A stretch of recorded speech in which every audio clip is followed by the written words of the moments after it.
Hello, welcome to another timeless reading. If you have stumbled across this, odds are there's a message here for you today. My name is Kennedy. It's a pleasure to be here with you.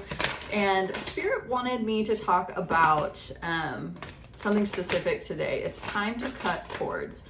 There's something that I just saw a big giant pair of scissors in my head. It's like, it is time to cut cords. There is someone that has this like negative pull, negative draw on you, on your energy. And when I said that, something specific popped into your mind. So if that wasn't enough for you to be like, ugh, then this reading isn't for you. But if something or someone specifically popped into your head when I said that, this message is for you. So Spirit, can you tell me more about what it is that is drawing on my collective's energy? Okay. It's love. You have this childlike attachment to what love is. I'm getting like Disney status. It's like you have these very naive, please don't jump up here. You have this very naive belief around love and when it comes to love. And it's like something could jump in your lap. And if it's not exactly what you had in mind, you're just like, no, that's not it. And Spirit's just like, it's just a naive approach. It is a very like childish approach to love. And yeah, bottom of the deck, Page of Wands. So we've got two wands on the table, and the wands are the most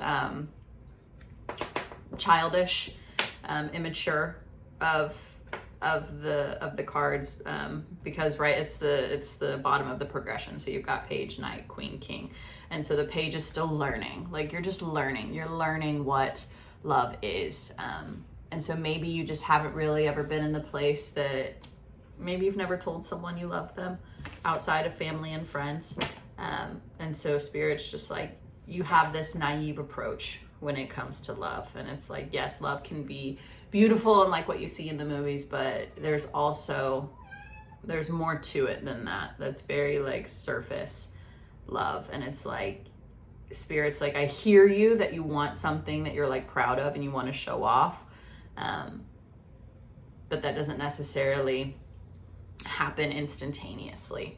Yeah, at the bottom of the okay, Seven of Cups and the Lovers, and it's like you don't realize all of the choices that you have right in front of you. You have so many choices, so many options that are right in front of you, and it's like you're deceiving yourself. Yeah, the Seven of Swords was also at the bottom of the deck. It's like you're deceiving yourself as to what is truly available. Like, I'm getting that you don't think it's like you think you don't have any options, when Spirit's like, do you not see all of these options that I have for you? And it's you that's deceiving yourself. Like so I'm getting that like you need to cut this like childish way of seeing love. And it's like there's so much more to love and to committing to someone than what you are acknowledging or what you even realize. And so this Lovers card, I'm wanting to like show it here too, because it's this like, you are truly seeing. That's what it is. I'm getting that as soon as you start seeing the darkness in someone else or the shadow in someone else, you're just like, that's not what I know of love. Like, that's not what I wanted. But it's like, no, to love someone is to love every part, every aspect, every shadow that someone has. And like, you're also wanting them to do the same for you. You want them to be able to see you, and love you even in the darkness, even the sticky, mucky, gross parts. Not everyone's sunshine and rainbows. Sometimes it's storm clouds and lightning, and you need to be able to admire and appreciate that about someone else as well. 444 on the time. And so with the Seven of Cups, again, Spirit's just bringing me back to this sense of like, you have choices, you have options. You're just not seeing. You need to take off your rose-colored glasses. I'm getting burps. as like confirmation. It's like you have these rose-colored glasses that just kind of need to be removed, because you're letting people pass you by, experiences, connections pass you by, because they aren't like, it's like a movie. It's not like perfectly casted. You're like, oh, I wouldn't put them in that role. So, but you know, it's like, give them the opportunity to audition and they might surprise you. Anything else, Spirit? Yeah. So it's just like you aren't seeing what someone else can bring to the table. You just aren't seeing things clearly.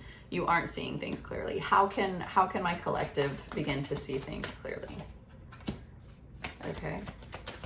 Anything else? How can my collective begin to see things more clearly? You really need to, there's this sense of like taking responsibility, taking responsibility for yourself, for your own actions, for like your own dark shadow components. It's like you really need to sit with yourself and reflect on those parts about you, because the deepest that you love yourself and all of your sticky, nasty, yucky, gunky parts, like that is the depth that someone else will be able to appreciate and love them as well.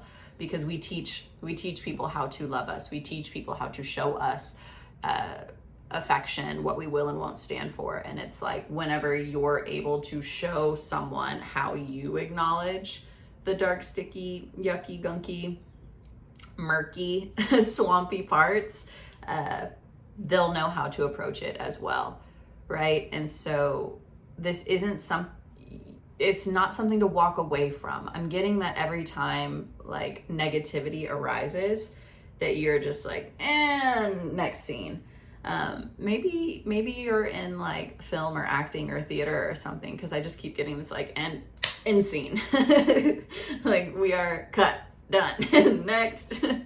But Spirit's like, sit with it. You really need to learn how to like create a container to be able to sit with it. It's not something to walk away from. It's not something that you need to shy away from, but rather you really need to like connect to these deeper, more shadow-like aspects of yourself. And so that's right. It was like at the beginning of this reading, it's like, what cord do you need to cut? What attachments do you need to release?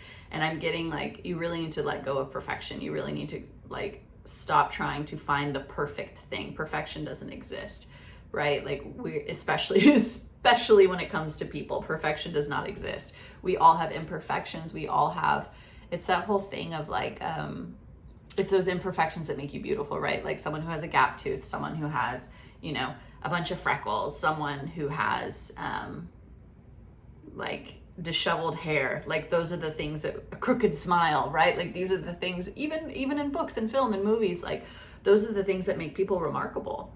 And that might be, you're like, oh, well, this one thing just isn't quite right. Well, this one thing just isn't quite right. And Spirit's like, yeah, but that's the thing that you're going to grow to love. And that's what love is finding, just being able to admire and to love and to appreciate the imperfections along the way. So I'm getting that that's it, but I want to split the deck, Spirit. Yeah, there's not there. It's like, what are you so afraid of? Like, and I'm seeing overall that like your biggest fear is for someone to not love you for your imperfections. And it's like, but you have to learn how to love your own imperfections. You have to learn how to appreciate yourself and all of your flaws. I'm getting that that's part of why maybe things haven't really worked out for you, because like as soon as your own flaws and own imperfections start coming up, you're just like, well, that was fun. Next, moving on. But it's like, no, you have to sit with yourself. You have to reflect. You have to really come to love even the darkest parts of yourself. Because if you are wanting and seeking love, true love, then you're also asking someone else to love those parts of you as well. So, and they can only love and experience the depth to which you have already discovered yourself. Yeah. So I hope you enjoyed this reading whenever it finds you, day or night. Should you like to support me, like, follow, comment, subscribe, the whole bit. Appreciated, not required. I do have tipping, CashApp, Venmo. They're listed in the description box below. So thank you all for supporting me on this journey, and I look forward to doing it again soon. Bye.